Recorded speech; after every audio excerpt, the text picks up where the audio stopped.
अस्सलाम वालेकुम my YouTube family, कैसे हैं आप सब। मैं उम्मीद करती हूँ कि आप सब ठीक ठाक होंगे। मैं भी बिल्कुल ठीक ठाक हूँ। आज मैं फिर से हाजिर हूँ अपने एक नए व्लॉग के साथ। तो चलिए आज का व्लॉग स्टार्ट करते हैं। अच्छा, मैंने आपको अपने लास्ट व्लॉग में बताया था कि मेरी वेडिंग एनिवर्सरी आ रही है, तो आज मैं बाज़ार आई हुई थी अपने हस्बैंड के लिए वेडिंग एनिवर्सरी का गिफ्ट लेने के लिए। तो ये हमारे सिटी की बहुत फेमस एक शॉप है, जो जेलम सिटी के रहने वाले हैं ना उन सबको पता होगा। ज़ेलबरी ये न्यू शॉप बनी है। तो यहाँ पर वैसे मैं फ़र्स्ट टाइम आई थी। यहाँ पर जब मैंने विज़िट किया तो मुझे इनकी चीज़ें बहुत पसंद आई थी। तो फिर मैंने सोचा कि चलो हस्बैंड के लिए ना यहाँ से ही कुछ देख लेती हूँ। मेरा जो आज का व्लॉग है बहुत ज़बरदस्त सा होने वाला है, इसको आपने एंड तक ज़रूर देखना है। आज के व्लॉग में मैं आपके साथ अपनी वेडिंग एनिवर्सरी पूरी सेलिब्रेट करूँगी। तो सबसे पहले हमने अपनी वेडिंग एनिवर्सरी का आगाज़ यहाँ से किया, हस्बैंड की शॉपिंग से। तो यहाँ पर मैं हस्बैंड के लिए एक अच्छा सा ड्रेस पसंद कर रही थी। मेरा दिल था कि मैं उनके लिए एक पैंट और एक शर्ट ले लूँ। तो मेरे हस्बैंड को ना ब्लैक कलर की शर्ट बहुत पसंद है। ब्लैक कलर की शर्ट वो बहुत खुश होकर पहनते हैं। तो यहाँ पर मैंने उनकी चॉइस को नज़र में रख कर ना, उनकी पसंद को नज़र में रख कर मैंने उनके लिए यहाँ से एक पैंट और शर्ट ली। और फिर उसके बाद मैं यहाँ ईडन रॉक पर आई। यहाँ पर मैंने हस्बैंड के लिए ना एक बहुत ही प्यारा सा परफ्यूम लिया। मैंने सोचा था कि ये दोनों चीज़ें जो है मैं इनको गिफ्ट करूँगी। अच्छा, परफ्यूम लेने के लिए मैं पहले जे डॉट पर गई, उसके बाद एक और शॉप थी मैं वहाँ पर गई, पर मुझे कहीं से भी परफ्यूम पसंद नहीं आया। एंड पे आकर फिर मुझे ईडन रॉक से उनके लिए परफ्यूम पसंद आया, तो फिर मैंने ले लिया। अच्छा, जब मेरी सारी शॉपिंग कंप्लीट हो गई फिर मैं जल्दी से घर पे वापस आई, क्योंकि मैंने आज अपनी वेडिंग एनिवर्सरी के लिए केक बनाना था। तो फिर मुझे देर हो रही थी। फिर मैं जल्दी से घर आई। तो सबसे पहले मैंने केक बनाना स्टार्ट किया। तो सबसे पहले तो हम इसकी थोड़ी सी रेसिपी देख लेते हैं। केक स्पंज के लिए ना यहाँ पर मैंने आधा कप मैदा ले लिया है और इसके अंदर मैंने 2 चुटकी बेकिंग सोडा और 2 चुटकी बेकिंग पाउडर डालकर इसको अच्छी तरह से मिक्स कर लिया। सबसे पहले तो हमने ये तीनों ड्राई इंग्रेडिएंट्स अच्छी तरह से छान लेने हैं और फिर इनको हमने अच्छी तरह से मिक्स करके एक साइड पे रख देना है। फिर उसके बाद हमने इसके अंदर 1/3 कप चीनी शामिल करनी है और फिर इसके अंदर हमने 3 अदद अंडे शामिल करने हैं। अच्छा, ये वाला जो मैं केक बना रही हूँ ना, ये मैं आपके साथ 1 पाउंड के केक की रेसिपी शेयर कर रही हूँ। अगर आपने 2 पाउंड का बनाना है तो आप इसमें अंडों की मिकदार डबल कर दें, यानी कि 3 अंडों के बजाय ना आप इसके अंदर 6 अंडे डाल लें और चीनी भी आप उस हिसाब से ऐड कर लें और बाकी चीज़ें भी आप डबल कर लें, ठीक है। फिर उसके बाद हमने इसके अंदर 1 टीस्पून वनीला एसेंस का शामिल करना है और फिर इन तीनों चीज़ों को हमने अच्छी तरह से बीट करना है और इसको हमने तब तक बीट करना है जब तक अंडों का साइज़ डबल हो जाता है। बिल्कुल ये इस तरह से हो जाएंगे, ऐसे झाग की तरह हो जाएंगे और इसका कलर भी बिल्कुल वाइट हो जाएगा और ये साइज़ में डबल हो जाएंगे।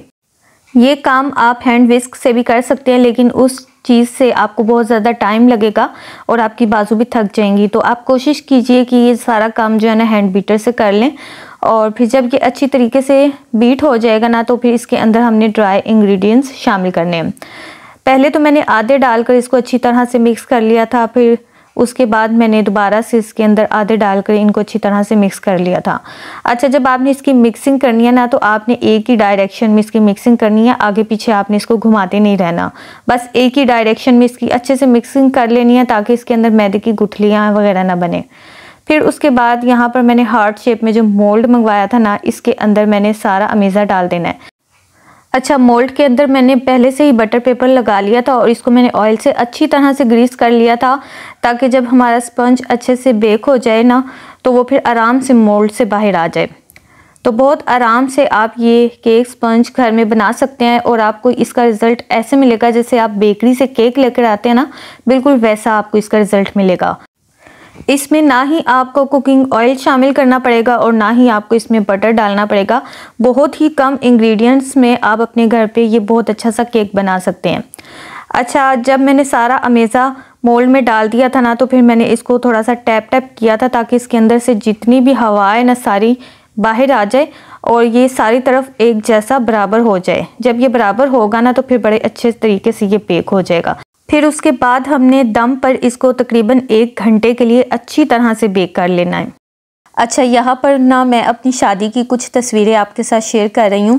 मेरी एक बहुत प्यारी सी सब्सक्राइबर हैं जिन्होंने मुझसे रिक्वेस्ट की थी कि आप अपनी शादी की कुछ तस्वीरें हमारे साथ शेयर करना।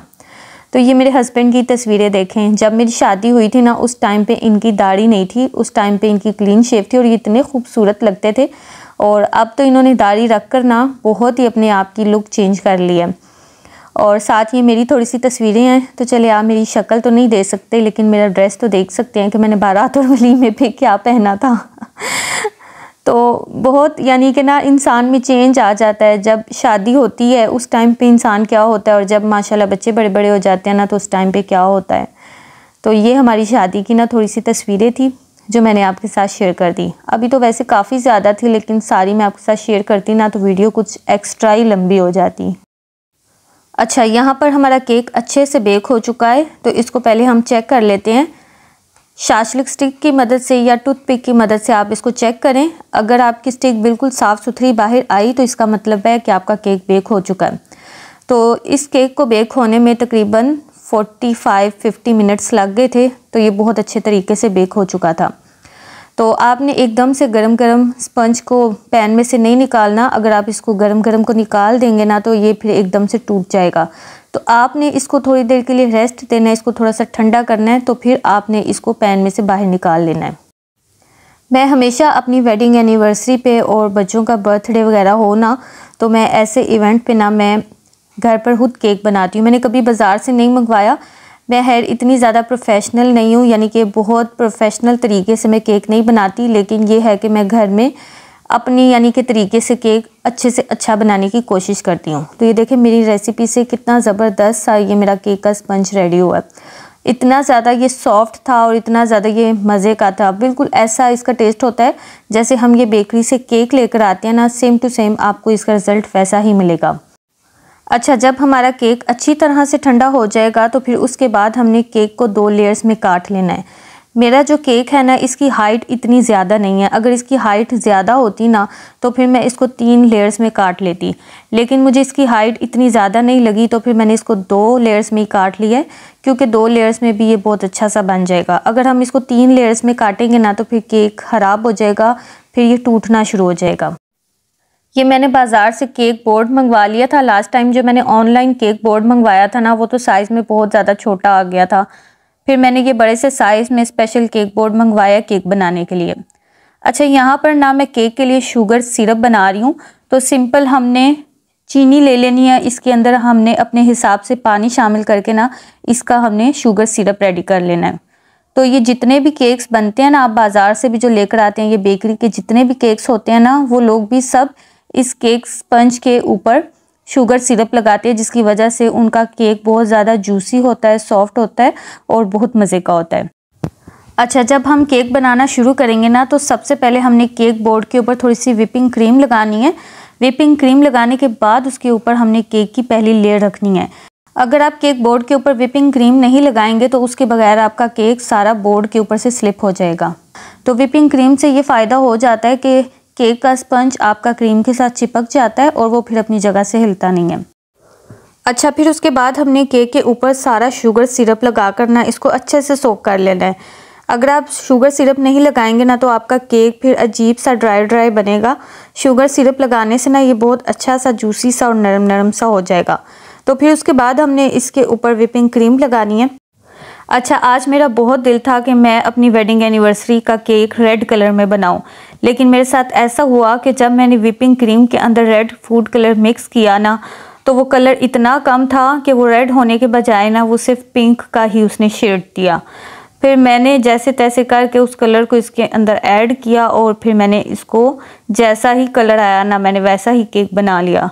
लेकिन केक मेरा फिर भी बहुत अच्छा बन गया था, इतना बुरा नहीं था बना, लेकिन जैसा मैं चाह रही थी ना मेरा वैसा बिल्कुल नहीं बना। मुझे रेड कलर में बनाना था लेकिन ये बन पिंक कलर का गया था।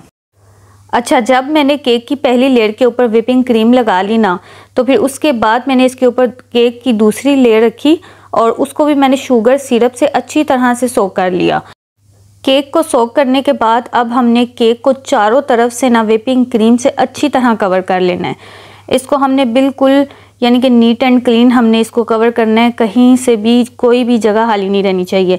अच्छा, आप जब भी घर पर केक बनाएंगे ना तो मैं आपको पहले ही बता रही हूँ कि फ़र्स्ट ट्राई में आपसे कभी भी केक अच्छा नहीं बनेगा। ये ना हो बाद में मुझे आप लोग कमेंट करें, मेरा जो कमेंट बॉक्स है ना पूरा भरा हो कि आपने तो केक अच्छा बनाना सिखाया ही नहीं, इसमें ये कमी रहेगी वो कमी रहेगी। लेकिन मैं आपको बताऊं, मैंने खुद जो केक बनाना सीखे हैं ना, मैंने कहीं से भी नहीं सीखे। मैंने YouTube पे सर्च कर कर के, मैंने लोगों की वीडियोस देख देख के ना मैंने केक बनाना सीखा है। मैं कभी भी किसी भी इंस्टीट्यूट पे नहीं गई, मैं कभी किसी के पास नहीं गई कि मुझे केक बनाना सिखाओ।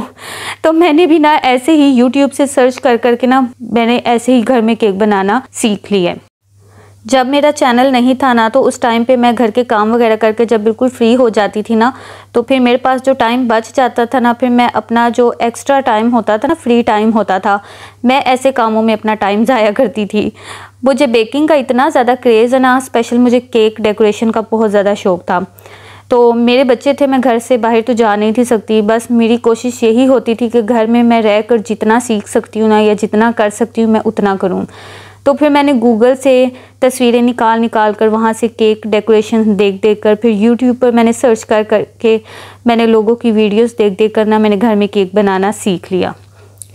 जब इंसान को जिस चीज़ का शौक़ होता है ना, और जुनून की हद तक उसको शौक़ होता है ना, तो अगर आप मेहनती हैं ना, आप उसमें सक्सेसफुल हो सकते हैं। अच्छा, जब मेरा केक बनकर तैयार हो गया था ना, तो एंड पे मैंने सोचा था कि इसके ऊपर अपना और अपने हस्बैंड का नाम लिख लूँगी। तो मेरे साथ क्या हुआ, जो मैंने अल्फ़ाबेट्स मंगवाए थे ना, वो साइज़ में इतने ज़्यादा बड़े थे।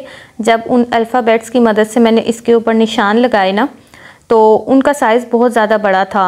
तो मेरे हस्बैंड का और मेरा नाम इसके ऊपर पूरा नहीं लिखा जा सका। तो बस बीच में से मुझे कुछ लफ्ज़ जो है ना स्किप करने पड़ गए, क्योंकि केक काफ़ी छोटा हो गया था और नाम के जो वर्ड्स थे ना वो काफ़ी बड़े हो गए थे। तो फिर मैंने उनको निकाल दिया कुछ लफ्ज़ों को। फिर एंड पे मैंने इसके ऊपर ना ये जो ईटेबल मैंने हार्ट मंगवाए थे, ये मैंने इसके ऊपर लगाए, और ये मेरे पास शुगर बॉल्स पड़ी हुई थी, ये भी मैंने इसके ऊपर लगा दी। तो एंड पे ये मेरे पास केक टॉपर था। अच्छा, ये मेरे से ना एक मिस्टेक हुई थी, ये मैंने ना सिल्वर कलर में मुझे मंगवाना चाहिए था, लेकिन ये गोल्डन में आ गया। लेकिन अब मैं मंगवा चुकी थी, इसको मैंने यूज़ तो करना था। फिर मैंने इस तरह से ना केक के ऊपर लगा दिया। तो ये था जी मेरी वेडिंग एनिवर्सरी का स्पेशल केक, जो मैंने स्पेशल अपने हस्बैंड के लिए बनाया है। तो अब आपने मुझे कमेंट कर ज़रूर बताना है कि आपको मेरा केक कैसा लगा। अच्छा जी, अब यहाँ पर मैं बनाने लगी थी चिकन की, ये जो मेरे पास पोटे हैं ना, इनकी मैंने कढ़ाई बनानी है। मेरे हस्बैंड को ना पोटों की कढ़ाई बहुत पसंद है, तो आज मैंने कोशिश की थी कि आज मैं हर चीज़ उनकी पसंद के मुताबिक बनाऊँ। ठीक है, ये जो कढ़ाई आप खाएंगे ना बनाकर, तो आप अपनी आपी के ना हाथ चूमेंगे आके, स्पेशल ढूंढेंगे अपनी आपी को आके कि आपी आपने हमें इतने मज़े की ये रेसिपी बताई है। तो ये मेरी अपनी खुद की बनाई हुई रेसिपी है, ये मैंने आज तक कहीं पे भी नहीं देखी, ये बस मैं अपने टोटके ना खुद ही आजमाती रहती हूँ। तो ये वाला जो मेरा क्लिप है ना, ये मैंने अगले दिन जाकर शूट किया था। पहले दिन मैंने सिर्फ केक बनाया था और अपने हस्बैंड के लिए शॉपिंग की थी। फिर नेक्स्ट डे जब मेरा वेडिंग एनिवर्सरी था, तो उस दिन पे मैं ना बाकी काम करने लगी थी। अच्छा, पोटों को ना हमने इस तरह से बिल्कुल बारीक बारीक काट लेना है। ठीक है, उसके बाद हमने इसकी कढ़ाई बनाना शुरू करनी है। तो सबसे पहले तो हमने पैन में कुकिंग ऑयल डाल लेना है, आप अपने हिसाब से डाल लें। जब ऑयल थोड़ा सा गर्म हो जाएगा, तो फिर इसके अंदर हमने सारी पोटें डाल देनी है। एकदम गरम ऑयल में आपने इसको नहीं डालना। अगर आप ज़्यादा गर्म ऑयल में इसको डालेंगे ना, तो एकदम से पोटें आपके जिस बर्तन में आप बना रहे हैं ना, उसके साथ चिपक जाएंगी। फिर उसके बाद हमने पोटों को अच्छी तरह से फ्राई करना है। जब इसको हम फ्राई करना शुरू करेंगे ना, तो पोटें एकदम से पानी छोड़ देंगी। आपने इसको तब तक पकाना है जब तक पोटों के अंदर से पानी बिल्कुल ड्राई हो जाएगा, क्योंकि जैसे ही पोटों का पानी ड्राई होगा ना, तो फिर इसके अंदर जो स्मेल होती है ना, वो ख़त्म हो जाएगी। फिर उसके अंदर हमने आधा किलो के बराबर टमाटर डालने हैं, और फिर अपने हिसाब से हम इसमें स्पाइसेस डालेंगे। यहाँ पर मैंने नमक डाला था अपने हिसाब से, 1/2 टेबल स्पून डाली थी लाल मिर्च का पाउडर, 1 टीस्पून डाला था हल्दी का पाउडर, 1 टेबल स्पून डाला था खुश्क धनिया पीसा हुआ, और फिर 1 टीस्पून मैंने इसमें डाला था ज़ीरा पाउडर। अच्छा, ये 1 किलो पोटे थी। 1 किलो पोटों में हमने आधा किलो टमाटर डालकर इनको फिर हमने दम पर अच्छी तरह से पकने के लिए रख देना है। चलें जी, पोटों को गलने में तकरीबन आधे से पौना घंटा लगेगा। उतनी देर में हम अपना टाइम ज़ाया किए बगैर ना यहाँ पर बनाएंगे कच्चे कीमे के कबाब। अच्छा, यहाँ पर मैंने तकरीबन आधा किलो के बराबर ना बोनलेस बीफ ले लिया है। इसके अंदर मैंने 1 गड्डी लहसुन की और 2 छोटे से साइज़ के मैंने प्याज लिए थे। साथ मैंने 1-1.5 इंच के बराबर जो अदरक है मैंने वो ले ली थी, और साथ में कुछ सब्ज़ मिर्चें ले ली थी। अच्छा, इन सारी चीज़ों को मिक्स करके ना हमने इसका कीमा बना लेना है। क्योंकि मैं कच्चे कीमे के जब भी कबाब बनाती हूँ ना, तो मैं घर पर ख़ुद ही कीमा बनाती हूँ। घर में बना हुआ कीमा बहुत साफ़ सुथरा बनता है।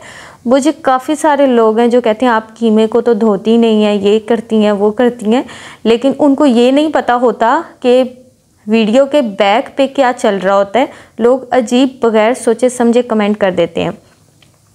तो मैं कभी भी कीमा बाज़ार से नहीं करवाती, मैं घर पर खुद ही गोश्त को धोकर मैं उसका कीमा बना लेती हूँ। चलें जी, कीमा बनाने के बाद अब हम इसमें बाकी के स्पाइसेस डालेंगे, जिसमें जाएगा 1/2 टेबल स्पून नमक, 1/2 टेबल स्पून कुटी हुई लाल मिर्च, 1 टीस्पून जाएगा हल्दी पाउडर, 1 टेबल स्पून जाएगा खुश्क धनिया पिसा हुआ, 1 टीस्पून जाएगा गरम मसाला, 1 टीस्पून जाएगा इसमें ज़ीरा पाउडर और 1/2 टीस्पून हम इसमें डालेंगे अजवाइन और साथ ही हम इसमें डाल देंगे हरा धनिया बारीक कटा हुआ। फिर ये सारी चीज़ें डालकर ना हमें कीमे को अच्छी तरह से मिक्स कर लेना है। जब कीमा सही तरीके से मिक्स हो जाएगा ना, तो फिर हमने इसको तकरीबन आधे पौने घंटे के लिए रेस्ट देना है। तो उसके बाद हम इसके कबाब बनाएंगे।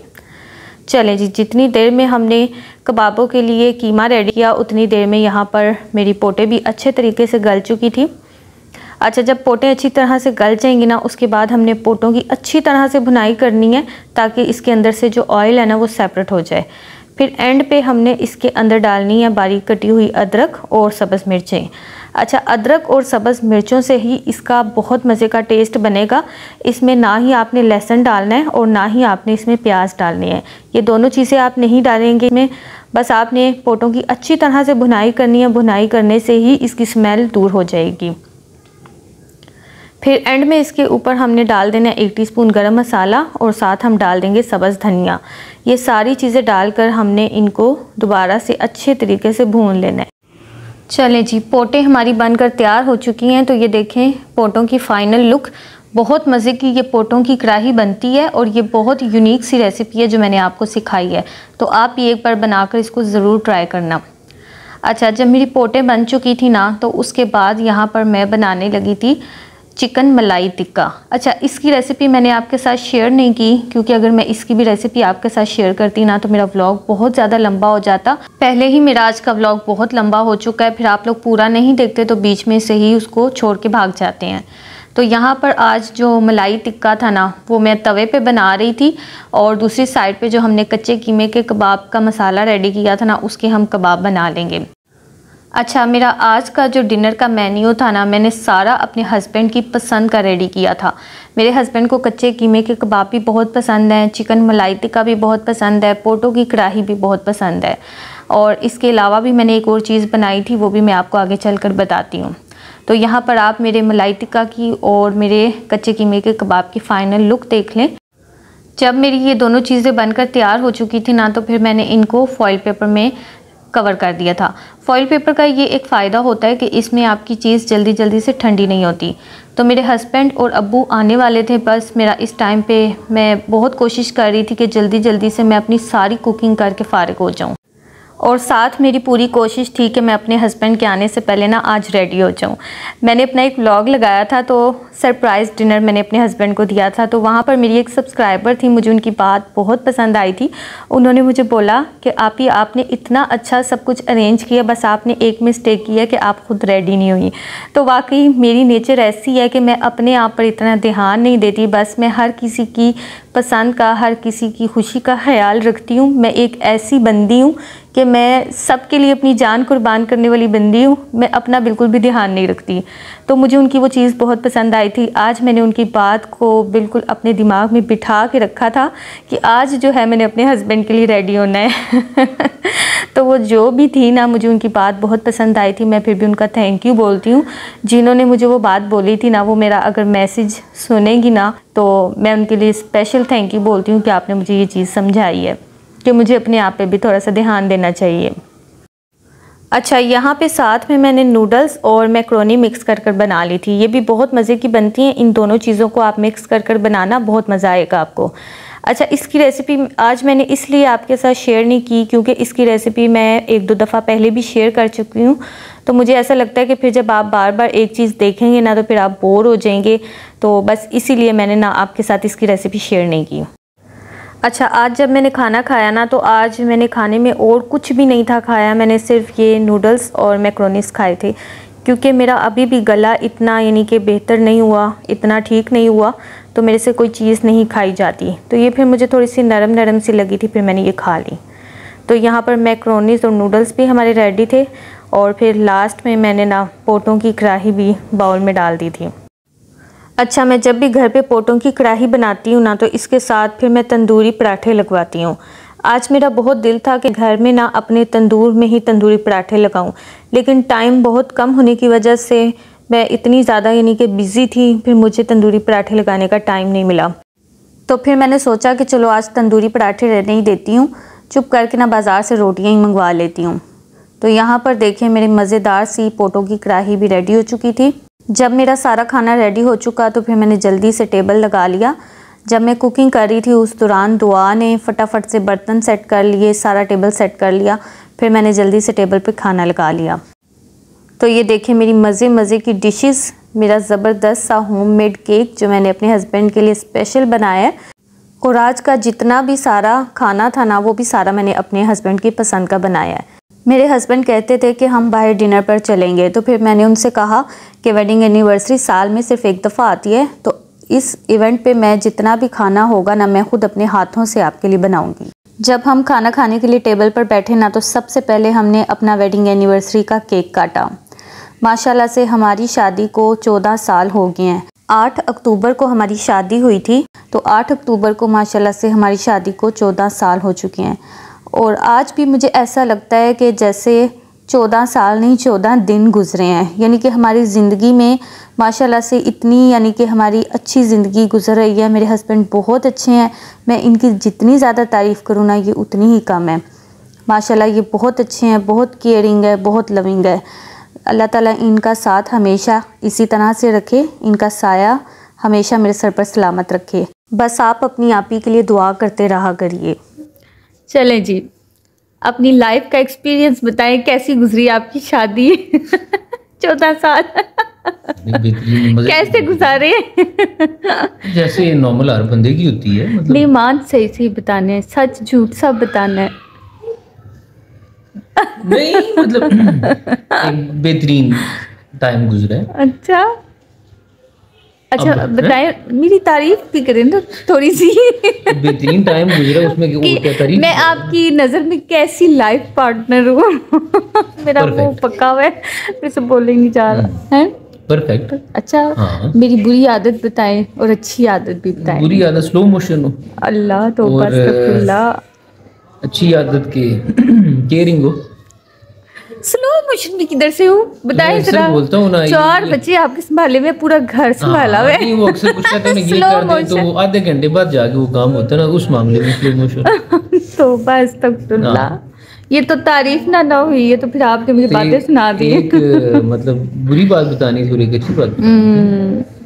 सही है। अच्छा मैं अपनी ऑडियंस को बताती हूँ कि जब हमारी शादी हुई थी ना, आपने मुझे रिजेक्ट कर दिया था देख के। शादी से पहले रिजेक्ट? शादी के बाद? वही ना, शादी से पहले जब आपने मुझे देखा था, देखने गए थे, क्यों रिजेक्ट किया था वजह?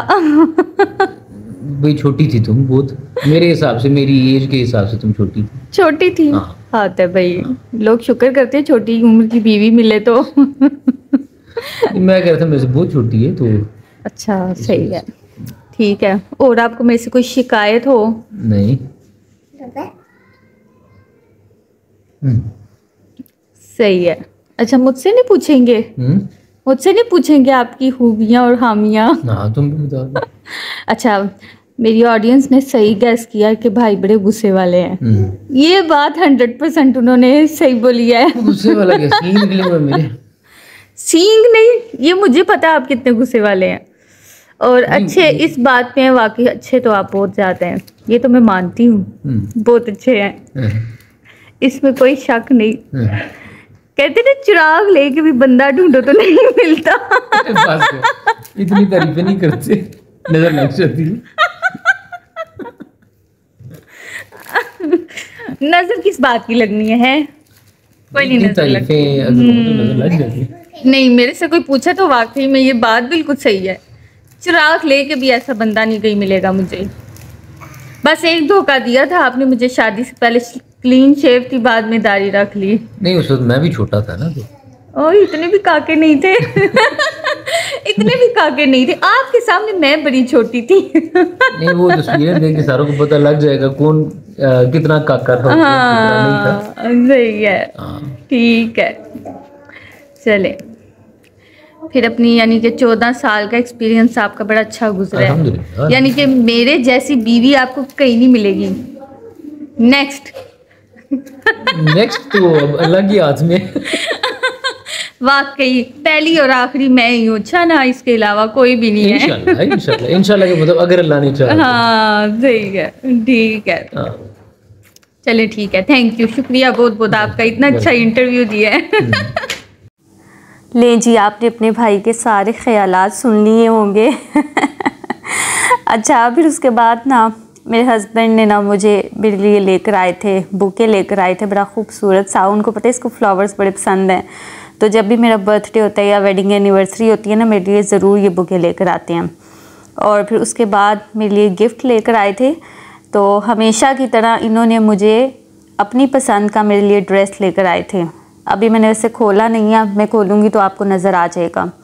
मुझे हर बर्थडे पे ना मुझे ये सूट ही गिफ्ट करते हैं, अगर मेरा वेडिंग एनिवर्सरी हो तब भी, और जब मेरा अपना बर्थडे होता है ना तब भी। और जब मैं ये सिलवा कर पहनती हूँ ना तो ये फिर इतने ज़्यादा खुश होते हैं कि फिर बार बार तारीफ़ करेंगे, बहुत अच्छा लग रहा है, बहुत अच्छा लग रहा है। फिर मैं इनको तंग करती हूँ, मैं कहती हूँ आप खुद जो लेकर आए हैं ना इसलिए आपको बहुत अच्छा लग रहा है।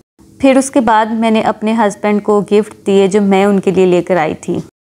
तो व्यूअर्स ये था मेरा आज का व्लॉग। उम्मीद करती हूँ कि आपको मेरा आज का व्लॉग पसंद आया होगा। अगर आपको मेरा आज का व्लॉग पसंद आए तो वीडियो को लाइक करें, शेयर करें, कमेंट बॉक्स में मुझे अपना फीडबैक ज़रूर दें कि आपको मेरा आज का व्लॉग कैसा लगा। और अगर आप मेरे चैनल पर न्यू हैं तो चैनल को ज़रूर सब्सक्राइब करें। सब्सक्राइब करने से आपको मेरी नेक्स्ट आने वाली वीडियोज़ बहुत आराम से देखने के लिए मिलेंगी। अब आप अपनी आप ही को इजाज़त दीजिए, फिर से मिलेंगे अपने नेक्स्ट किसी अच्छे से व्लॉग के साथ। तब तक के लिए अपनी दुआ में याद रखिएगा। अल्लाह हाफिज़।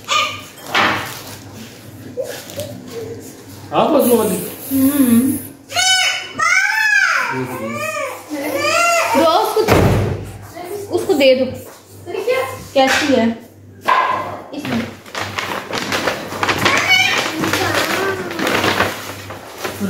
ले आई हो, मैं यूज करता है कोई नहीं। गिफ्ट है, गिफ्ट होता है, करे ना करे मैं कर लूंगी। मुझे वैसे भी जेट्स परफ्यूम बहुत पसंद है। नहीं ये लड़कों लड़कियों को नहीं लगाने चाहिए। ऐसा वैसे पूरा बाजार घूम घूम के मुझे कहीं से नहीं पसंद आया, एंड पे आपको ईडन ड्रॉप से मुझे पसंद आया।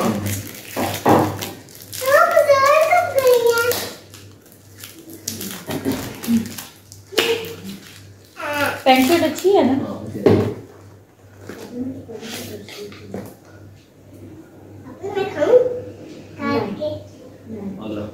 प्यारा है ना? कल मैं जे डॉट पे देख रही थी, पसंद आया। फिर ये फोर्थ शॉप कौन सी थी, उधर से भी नहीं पसंद आया, फिर ये ईडन ड्रॉप से लेते हैं। वीर बंदा दो ना बस कर दे वीर बंदा, क्यों आपको वीर नहीं है? अल्हम्दुलिल्लाह। क्या बेगम को देने के लिए आपका दिल थोड़ा छोटा हो जाता है?